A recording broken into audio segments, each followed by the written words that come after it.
আসসালামু আলাইকুম রহমতুল্লাহ বারাকাতুহু। কেমন আছেন? আশা করছি ভালো আছেন, আমিও ভালো আছি। একটা মজার বিষয় বলি, ব্যবসা বা এন্টারপ্রেনার বা উদ্যোক্তা নিয়ে। কিছুদিন আগে আমি একটা সেলুনে আমি আমার বাস্তব অভিজ্ঞতা শেয়ার করছি, জাস্ট কোনো গল্প না।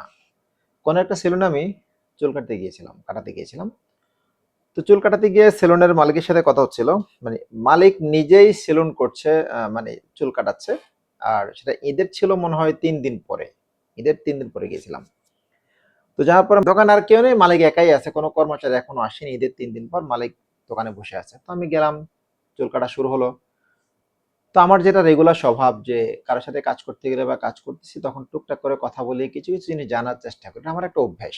তো সেই অভ্যাসের বসে ওনাকে জিজ্ঞেস করলাম যে আপনার নাম কি, বা সেলুন কি আপনার কিনা। হ্যাঁ, তখন উনি বললেন আমি সেলুনের মালিক, আমি সেলুন চালাই। তো আপনার কর্মচারী কোথায়? যে বেটার এখনো, মানে খুব বিরক্ত যে বেটার এখনো আসে নাই। হ্যাঁ, খুব বিরক্ত ছিল। সচরাচর আমরা বলি না ওরা ওরা এখনো আসে নাই। খুব বিরক্ত সে নিয়ে বলল, কেন আসে নাই? আরে ওরা তো সব নবাবের বাচ্চা, ওরা আসবে হচ্ছে কি এখন তো এদের ৩ দিন ৫-৭ দিন পরে ওরা আসবে, আসতে ধীরে তারপরে কাজ শুরু করবে। ততদিন আমি একা একা সেলুন চালাচ্ছি। তা আপনি খুলছেন কবে? আমি তো খুলছি ঈদের পরের দিন। মানে পরের দিন থেকে উনি দোকান খুলে কিন্তু বসে আছে, লোক আসতেছে কিংবা আসতেছে না সেটা কল্পনা হয় পরে। তো ওনাকে জিজ্ঞেস করলাম যে আপনি এখান থেকে মান্থলি কেমন ইনকাম থাকে? বলে এখানে আমার সব বাদ দিয়ে মোটামুটি ২০-২৫ হাজার টাকা আমার থাকে। ২০ হাজার টাকার নিচে না, ২০ হাজার টাকা পর্যন্ত আমার টিকে যায়, এতে আমার চলো অসুবিধা নেই। দোকান ভাড়া কত? দোকান ভাড়া ১৫ হাজার টাকা। আর দোকানে যে ডেকোরেশন আছে ওটার কত? এটা হচ্ছে গিয়ে কম বেশি ৪ লাখ টাকা মতো গেছে। অ্যাডভান্স, অ্যাডভান্স ৭ লক্ষ টাকা। ৪ লক্ষ টাকা, ৭ লক্ষ টাকা, ১১ লক্ষ টাকা ওনার ওখানে ইনভেস্ট। ১১ লক্ষ টাকা ইনভেস্ট করে অনেকগুলো প্যারা নিয়ে উনি ইনকাম করছে ওখান থেকে ২০ হাজার টাকা। এখন প্রশ্ন করলাম যে আপনার দোকান খোলেন কয়টায়? বলে আমি তো খুলি দোকান সকাল ৯টার দিকে খুলি, আর রাত্রে ১১টা ১২টার মতো বেজে যায় বন্ধ করতে। আর আমার পোলাপান মাঝে মধ্যে ১০টা ১১টার দিকে চলে যায়। আর ওরা আসতে আসতে ১০টা ১১টা ১২টার দিকেও আসে।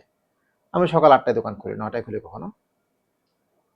আর স্পেশালি কেউ যদি কল করে তখন কাস্টমার জন্য ওয়েট করি। উনি হয়তো অনেক ক্ষেত্রে ১টা ২টার দিকে আসে, ৪-৫ জন আসে, চুল কেটে চলে যায়, আমি ওয়েট করি।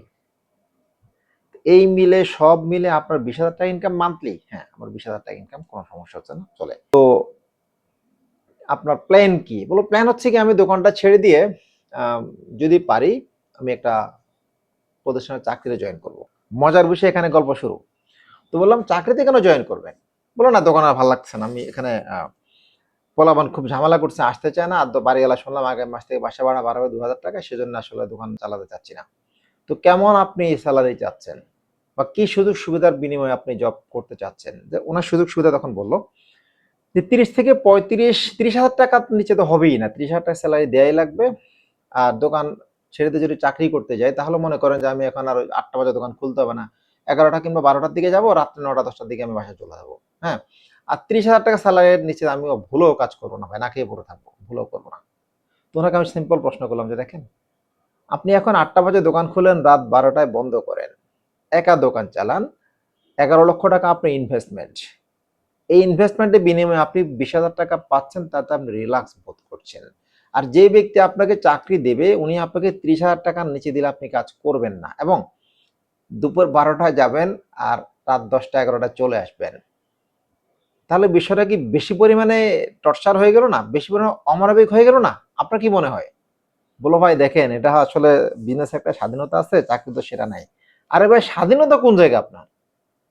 আপনি সকাল ৮টায় ঢুকতেছেন, রাত ১২টায় বের হচ্ছেন, স্বাধীনতা কই আপনার? আপনার স্বাধীনতা শুধু অতটুকুই যে আপনি ব্যবসা প্রতিষ্ঠানে আজকে যাবেন না, কর্মচারীকে বললেন ভাই তোমরা দোকান খোলো, আমি আজকে আসবো না, আমি আজকে একটু বনে ঘুরতে যাবো। অতটুকু আপনার স্বাধীনতা। কিন্তু এই বউ নিয়ে আজকে ঘুরতে গেছেন সেজন্য আপনার বিশাল ভর্তুকি দেওয়া লাগবে, বিকজ আপনি যে ইনকামটা করতেন সেটা কিন্তু হয়নি আজকে, এটা আপনার ভর্তুকি।